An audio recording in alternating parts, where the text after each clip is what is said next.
बाळासाहेबांच्या तमाम शिवसैनिकांना तुमच्या ह्या अनिश गाढवेचा, बाळासाहेबांच्या लहान शिवसैनिकाचा आणि शिवसेनेच्या प्रवक्त्याचा मानाचा जय महाराष्ट्र. शिवसैनिकांनो, काल श्याम मानव अंधश्रद्धा निर्मूलन समितीचे श्याम मानव यांनी केलेला एक गौप्यस्फोट तुम्ही सर्वांनी पाहिला असाल. जेव्हा सामाजिक चळवळीतल्या प्रतिष्ठितांकडनं अशा प्रकारचे गौप्यस्फोट होतात त्यावेळेस समाज मनामध्ये त्याचं एक वेगळं चित्र जात असतं आणि काल नेमकं तेच घडलं. सामाजिक चळवळीतले प्रतिष्ठित श्याम मानव अंधश्रद्धा निर्मूलन समितीतलं त्यांचं कार्य हे वाखाणण्याजोग आहे. आजवर तुम्ही सर्वांनी पाहिलं असाल. आता श्याम मानव यांनी जे काही सांगितलं त्याला अगदी दुजोरा स्वतः अनिल देशमुख यांनी दिलेला आहे. तत्कालीन गृहमंत्री, ज्यावेळेस हे सारे प्रकार घडले होते तत्कालीन गृहमंत्री होते ते. सचिन वाझे प्रकरण तुम्हा सर्वांना माहिती आहे. जाणून बुजून, बघा पुन्हा एकदा सांगतो, जाणून बुजून शिवसेनेच्या सरकारला कशा प्रकारे पायउतार करता येईल एक बॅकग्राऊंड बनवलं जात होतं. एक बॅकग्राऊंड. कधीही कुठलंही सरकार पायउतार करण्यासाठी त्याच्याविषयी अविश्वास हा समाज मनामध्ये तयार करावा लागतो आणि ही चाणक्य नीती ब्रिटिशांची आहे. ब्रिटिश ज्यांनी या देशामध्ये एवढी वर्ष राज्य केलं त्याच्या मागे हेच होतं. तुम्ही अविश्वास तयार करायचा, एखाद्या राजाच्या मनामध्ये दुसऱ्या राजाविषयी अविश्वास तयार करायचा, एखाद्या राजाच्या विषयी त्या राजाच्या जनतेमध्येच अविश्वास तयार करायचा, त्याच्या सैन्यामध्ये अविश्वास तयार करायचा आणि अशा प्रकारे ही अविश्वासाची बीज टाकून, फोडाफोडीची बीज टाकून ते राज्य बळकवायचं. ही चाणक्य नीती होती ब्रिटिशांची आणि ब्रिटिशांच्या नंतर त्यांच्या पावलांवर पावलं टाकली ती भारतीय जनता पक्षाने. आणि महाराष्ट्रातल्या बदनाम चाणक्याने याला सगळ्यात जास्त मनावर घेतलं किंवा महाराष्ट्रातल्या बदनाम चाणक्याने ब्रिटिशांकडनं ह्या गोष्टी अगदी व्यवस्थित आत्मसात केल्या, अगदी व्यवस्थित. आणि हा बदनाम चाणक्य, ज्याचं नाव काल ह्या सर्वांनी घेतलं, या बदनाम चाणक्याने महाराष्ट्राचं राजकारण गलिच्छ करून ठेवलं. आजवर इतकं कधी महाराष्ट्राच्या राजकारणाने गलिच्छपणा, ही राजकीय दुर्गंधी पाहिली नव्हती. तेवढी दुर्गंधी गेल्या 2 वर्षात महाराष्ट्राने पाहिली.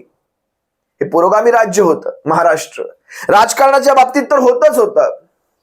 राजकारणामध्ये महाराष्ट्रामध्ये अनेक पथ्य पाळली जायची. विरोधक आणि सत्ताधाऱ्यांमध्ये देखील काही पथ्य पाळली जायची. पण आज पथ्य वगैरे सगळं सोडा. या गोष्टी कुठेही आसपास नाहीत, अगदी वासाला देखील नाहीत पथ्य वगैरे ह्या गोष्टी. ह्या बदनाम चाणक्याने त्यावेळेस, तुम्हाला खरं तर एक प्रसंग मी आठवून देतो. ह्या सर्वाची सुरुवात, सगळ्यात पहिली सुरुवात कुठून झाली होती म्हणजे शिवशाहीचं सरकार, शिवसेनेचं सरकार, शिवसेनेच्या नेतृत्वातलं सरकार महाराष्ट्रातलं पाडण्यासाठी सगळ्यात पहिली सुरुवात जर कुठून झाली असेल तर ती होती प्रताप सरनाईकाचा लेटर बॉम्ब. तुम्हाला आठवत असेल प्रताप सरनाईकाने कशा प्रकारे शिवसेनेच्या पक्षप्रमुखांना एक पत्र लिहिलं आणि सांगतोय की साहेब भारतीय जनता पक्षाशी जुळवून घ्या साहेब, असं तसं. आठवतंय तुम्हाला ते लेटर? म्हणजे काळं भिरं सगळं ह्यांचं, धंदे सगळे ह्यांचे, सगळं करणारे हे, आणि समझोते कुणी करून घ्यायचे? पक्षप्रमुखांनी करून घ्यायचे. म्हणजे हात मळलेले ह्यांचे पण समझोते पक्षप्रमुखांनी करून घ्यायचे. बघा आता तुम्हाला सांगतो, काही गोष्टी विशेष सांगतो तुम्हाला. हा लेटर बॉम्ब ही काही अशीच सुचलेली गोष्ट नव्हती. अचानक एखादा आमदार उठतोय आणि एवढी हिंमत करून पक्षप्रमुखांना लेटर पाठवतोय तुम्ही जुळवून घ्या वगैरे, आणि बरं सांगतोय तर सांगतोय ते खुल्यामध्ये लेटर देऊन, जे 4 चौघात सगळ्या मीडियांमध्ये ते लेटर. एखाद्या आमदाराला पक्षप्रमुखांशी बोलायचंच असेल तर तो आमदार वैयक्तिक मध्ये जाऊन बोलू शकतो, एकट्यामध्ये जाऊन बोलू शकतो, काय त्याच्या मनातलं मनोगत असेल बोलू शकतो. हा सगळा ह्यांनी रचलेला एक डाव आहे. शिवसेनेचे पक्षप्रमुख भेटत नव्हते. शिवसेनेचे पक्षप्रमुख सर्वांना भेटत होते. आणि जो काळ कोविडचा होता त्या काळात तुम्हाला सगळ्यांना माहितीये कोण कुणाला भेटत होतं. लक्षात घ्या शिवसैनिकांनो, हे सगळं एक मनगणन कहाणी आहे. ही एक नॅरेटिव्ह सेट करायचा प्रयत्न झाला की घरून सरकार, फेसबुकवर सरकार, व्हर्च्युअल सरकार, कोणाला भेटणं नाही. ही सगळी एक मनगणन कहाणी आहे. 4 वेळा खोटं तुमच्या माथ्यावर फेकून मारत राहील ना 4 वेळा, तर तुम्हाला एक 5व्यांदा तुम्हालाही विचार पडतो, खरं तसं असेल का? खरं तसं असेल का? आणि हा नॅरेटिव्ह हे लोक सेट करण्यामध्ये यशस्वी ठरले होते. व्हर्च्युअल सरकार, ऑनलाईन सरकार वगैरे म्हणणारे याच ऑनलाईन सरकारने ह्यांच्या भाषेतल्या महाराष्ट्राचा श्वास जिवंत ठेवला होता त्यावेळेस. याच ऑनलाईन सरकारने हे सगळं जुनं मी पुन्हा पुन्हा काढणार नाही, पण काढायची गरज आहे शिवसैनिकांना. विधानसभेच्या वेळेस आपण जी कामं कोविड काळात, जे 2 वर्षाचा काळ आपल्याला मिळाला, 2 वर्ष कसला सगळ्याचा सगळा काळ कोविड मध्ये गेला, पहिली दुसरी तिसरी वेव्ह, तिसरी लाट, पण तरी देखील हे सगळं काढणं गरजेचं आहे. याच काळामध्ये ह्या प्रताप सरनाईकाने लेटर बॉम्ब टाकला होता, ती सुरुवात झाली होती. आणि दुसरी सुरुवात जी काल त्याचा तो विषय निघाला म्हणून मी तुम्हाला सांगतो, ही दुसरी सुरुवात होती. हे सचिन वाझे जे प्रकरण आहे अँटिलियाचं, तुम्ही पाहिलं असाल, ही सगळी प्रकरणं अशी ठरवून तयार केली गेली होती. एका कवडीचा पुरावा सापडला नाही. तो नितेश राणे नावाचा व्यक्ती, तो फक्त हातात असे पुरावे फेकतो, हे घ्या पुरावे, हे घ्या, माझ्या हातात याव आहे, माझ्या हातात त्याव, काही नसतं, सगळं रिकामं असतं. फक्त नॅरेटिव्ह सेट करायचा, एक बॅकग्राऊंड तयार करायची या सगळ्या गोष्टीला, की आहे खूप काही आहे, झाकली मूठ 1.25 लाखाची, आतमध्ये तर काय रिकामी, 1.25 रुपये नाही, 1.25 लाख सोडा, 1.25 रुपये नाही. त्यानंतर ही 100 कोटीचं वसुली प्रकरण, म्हणजे कशा प्रकारे महाविकास आघाडी सरकार वसुली सरकार होतो वगैरे, हे नॅरेटिव्ह सेट करायचा प्रयत्न झाला. आणि हे अतिशय म्हणजे थंड डोक्याने हे सगळे विचार झाले. आता तुम्हाला सांगतो, काल ज्या वेळेस यांनी सांगितलं माझ्याकडनं 4 ॲफिडेव्हिट सही करून मागत होते, 4 ॲफिडेव्हिट मध्ये कुणाचं, उद्धव साहेबांच्या नावाने एक, आदित्य साहेबांच्या नावाने एक, अनिल परब साहेबांच्या नावाने एक, आणि चौथा अजित पवारांच्या नावाने एक, अशी 4 ॲफिडेव्हिट. आता ह्या सगळ्यामध्ये लक्षात घ्या, म्हणजे 100 कोटीची वसुली माझ्याकडनं करून घेत होते वगैरे वगैरे, काय काय अनेक गोष्टी. या सगळ्या ॲफिडेव्हिटचं तुम्हाला वाटतं फक्त हे ॲफिडेव्हिट दिले असते तर ह्यांना, शिवसेनेच्या पक्षप्रमुखांना वगैरे सगळ्यांना अडचणीत आणता आलं असतं. हा एवढा लहान उद्देश कधीच नव्हता. हा उद्देश पलीकडे जाऊन होता. हा फक्त त्यांना कुठेतरी अडचणीत आणायचं कायदेशीर प्रक्रियेतून, हा उद्देश नव्हता. उद्देश खऱ्या अर्थाने जो मला वाटतो तो मी तुमच्या समोर घेऊन येतो. आणि तो उद्देश म्हणजे ह्या ॲफिडेव्हिटच्या आधारे, हे सगळे ॲफिडेव्हिट्स आहेत ना, याच्या आधारे हे ॲफिडेव्हिट जाणार कुठे, राज्यपालांकडे. कोश्यारी वाटच बघत असले असतात धोतर खोचून. ह्या कोश्यारींकडनं हे ॲफिडेव्हिट जाणार वरती केंद्राला, की महाराष्ट्राच्या एखाद्या गृहमंत्र्याने अशा प्रकारचे प्रतिज्ञापत्र दिलेले आहेत की महाराष्ट्रामध्ये हे असे प्रकार चाललेले आहेत आणि महाराष्ट्रामध्ये कायदा सुव्यवस्थेचा बोजबावरा उडालेला आहे, सगळं संपलेलं आहे महाराष्ट्रामध्ये कायदा सुव्यवस्था. आलं लक्षात तुमचं आता मी कुठल्या पटरीवर उतरतोय ते? हे इतकं थंड डोक्याने, महाराष्ट्रात कायदा सुव्यवस्था संपलेली आहे, राष्ट्रपतींकडे जाणार हे सगळं.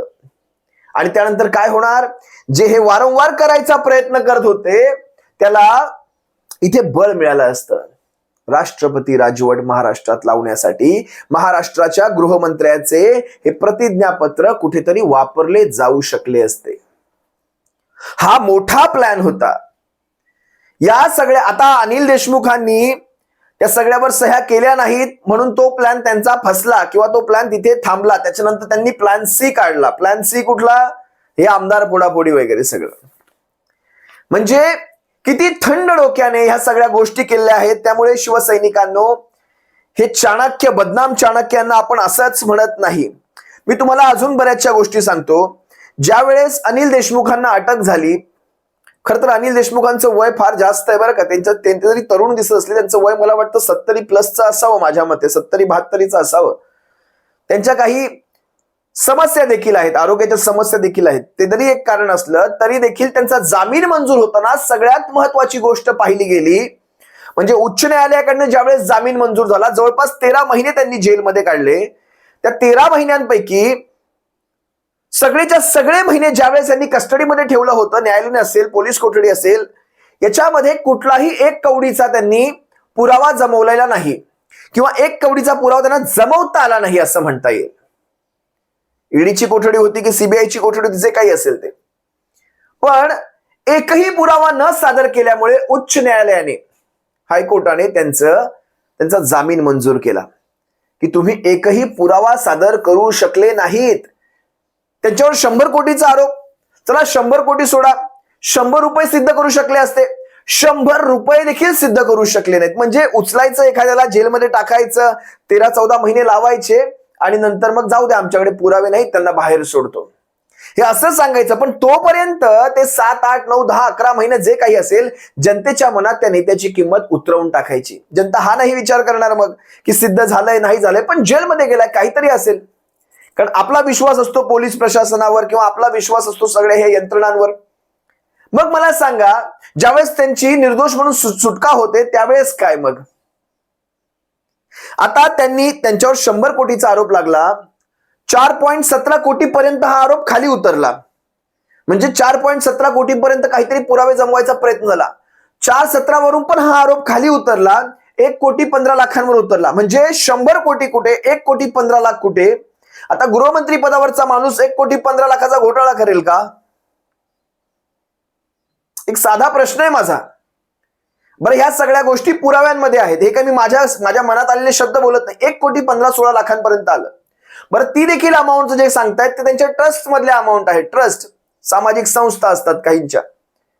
मग मला सांगा, 1,15,00,000 आणि तो पण त्यांना प्रूफ नाही करता आला. त्यामुळे ह्यांनी सीबीआय किंवा ईडीने ज्यावेळेस हायकोर्टाच्या त्या बेलवर, त्या जामिनावर हरकत घेतली आणि 10 दिवस आम्हाला मुदत द्या, आम्हाला सुप्रीम कोर्टामध्ये जायचंय असं त्यांनी सांगितलं. 10 दिवसासाठी हा जामीन थांबवला. चला ठीक आहे, फेअर आहे ते, त्यांना पण चान्स द्यावा लागेल. हायकोर्टाने हा जामीन थांबवला 10 दिवसांसाठी. पण 10 दिवसांनंतर सर्वोच्च न्यायालयामध्ये ह्या गोष्टीला स्टे आला नाही.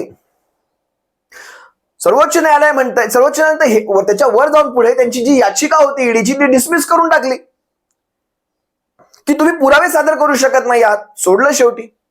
जामिनावर जरी बाहेर असले, लावा ना तुमचे पुरावे. चार्जशीट तुमची अर्धी दाखल होते. चार्जशीट, ज्या चार्जशीटच्या आधारावर पुढे सगळं हे चालणार असते, चार्जशीट अर्धी दाखल होते. या अशा अनेक गोष्टी आहेत, ही सगळी प्रकरणं. आणि वरती कहर असा की देवेंद्र फडणवीस मोठमोठ्या गमजा मारतात. माझ्यावर, मी कुणाच्या नादी लागत नाही, असे 2-3 वेळा त्यांचे डायलॉग मी ऐकले. मराठा आरक्षणाच्या बाबतीत ऐकलंय. मराठ्यांनी असा हाबाडा दिलाय या फडणवीसाला, एवढा हाबाडा दिला की हे 23 वरून 9 वर आणून ठेवण्याचं काम हे मराठा समाजाने केलेलं आहे. हे लक्षात घ्या. हे काही नाही, हे मराठा समाजाचं काम आहे. 23 वरून 9 वर आणून ठेवलं तुम्हाला. शिवसेनेच्या नादी लागला, 23 वरून 9 वर आणून ठेवलं तुम्हाला.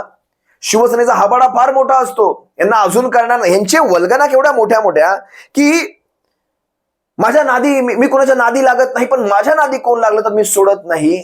अख्खा सोलून ठेवला भारतीय जनता पक्षाला. अख्खा चांबड्या सकट उकळत्या पाण्यात सोलून ठेवला तुम्हाला. आणि अजून तुमच्या त्या बेटकोळ्या फुगवायची कामं चालू आहेत की माझ्या नादी लागलं तर मी कुणाला सोडत नाही. नेमके हे धमक्या देताय कुणाला आता? आणि श्याम मानव यांना सुपारीबाजांच्या कुठे नादी लागलात तुम्ही? पण श्याम मानवांच्या आरोपांना या फडणवीस नावाच्या व्यक्तीने खोडून काढलेलं नाही कुठेच. नाहीतर एरवी एका छोट्या मोठ्या मुंगीसारख्या आरोपावर देखील प्रेस कॉन्फरन्स घेणारे आज मात्र बिळात शांतपणे. आलं लक्षात? कुठेतरी जागा आहे या सगळ्या गोष्टींना. ज्या वेळेस बेलवर बाहेर असलेली व्यक्ती एवढ्या मोठ्या आरोपांनंतर, एवढ्या मोठ्या 13 महिन्याच्या कारावासानंतर देखील, बाहेरनंतर देखील अशा प्रकारचे आरोप करते, तेही भर मीडिया समोर करते. जिगरा लागतो, जिगरा. एक दम लागतो छातीमध्ये, दसका दम लागतो. तो जिगरा आहे त्यांच्यामध्ये, अनिल देशमुखांमध्ये आहे. श्याम मानव साहेब, तुमचे पण आभार. कारण सामाजिक चळवळीतले कार्यकर्ते तुम्ही या समाजाप्रती काहीतरी देणं लागतात. समाजातल्या अनिष्ट प्रवृत्ती, मी फक्त रूढी परंपरा म्हणत नाही, ज्याला अंधश्रद्धा निर्मूलन समितीमध्ये आपण सारं करत आला होतात, पण समाजाच्या राजकारणातल्या पण अनिष्ट रूढी परंपरा, ह्या सगळ्यांवर तुम्ही जो फाटा मारताय आणि अंधश्रद्धा निर्मूलनचं, म्हणजे या राजकीय क्षेत्रातल्या अंधभक्तांच्या डोक्यातली अंधश्रद्धा दूर करण्याचं काम जे तुम्ही करताय, त्यासाठी देखील तुम्हाला एक मानाचा जय महाराष्ट्र नक्कीच बनतो. शेवटी अंधश्रद्धा ही अंधश्रद्धा असते. पण राजकारणातली असो काय आणि अध्यात्मातली असो काय, एकूण एकच आहे ते. अंधश्रद्धा. इकडेही भक्त आहेत, अंधभक्त म्हणतो आम्ही त्यांना. त्या भक्तांच्या मनातली अंधश्रद्धा दूर करायची असेल तर श्याम मानव यांना यावंच लागेल. आमचे संजयजी राऊत असतील, अनिल देशमुख असतील, हे खरे हिरो आहेत. खरंच हे खरे हिरो आहेत. जेलमध्ये गेले. आज संजय राऊत साहेब शिवसेनेचे जेलमध्ये जाऊन ते बसले, पण तरी देखील वाकले झुकले नाहीत, यांच्यापुढे नमले नाहीत. अगदी असंच अनिल देशमुखांचं देखील आहे. राष्ट्रवादी काँग्रेस पक्षाचे ते वागच आहेत. असंच मी म्हणेल. फडणवीसाचा तो काय म्हणतात ते, सुंब जळाला पीळ जात नाही वगैरे, ती मराठीतली म्हण अतिशय योग्य या माणसावर शोभते. असो, तुम्ही कोणाच्या नादाला लागताय की नाही लागत माहित नाही, पण महाराष्ट्रातल्या 2 या घटना मी तुम्हाला सांगितल्या, एक प्रताप सरनाईकाचा आणि एक ही, जिथे केंद्राकडनं ह्यांना राष्ट्रपती राजवट लावण्यासाठी हा सारा प्रकार केला जात होता. तुर्तास इथेच थांबतो. तुम्हा सर्वांची रजा घेतो. पाहूयात, या सगळ्या प्रकरणाची खरं तर चौकशी झाली पाहिजे, पण चौकशी करणार कोण? हा देखील एक प्रश्नच आहे. चौकशी कोण करणार? स्वच्छ धुतलेले हात लागतात त्यासाठी, कारण एवढे मोठे आरोप केले तर ह्याची चौकशी व्हावी. ह्या माणसाची बदनाम चाणक्याची चौकशी झाली पाहिजे. होणार नाही ती. तुम्हा सर्वांची रजा घेतो. सप्रेम जय महाराष्ट्र. बाळासाहेबांच्या शिवसैनिकांनो काळजी घ्या आणि शिवसेना एक वादळ या तुमच्या हक्काच्या माध्यमाला तुम्ही सर्वांनी लाखोंच्या संख्येने सबस्क्राईब जरूर करा. सप्रेम जय महाराष्ट्र. काळजी घ्या.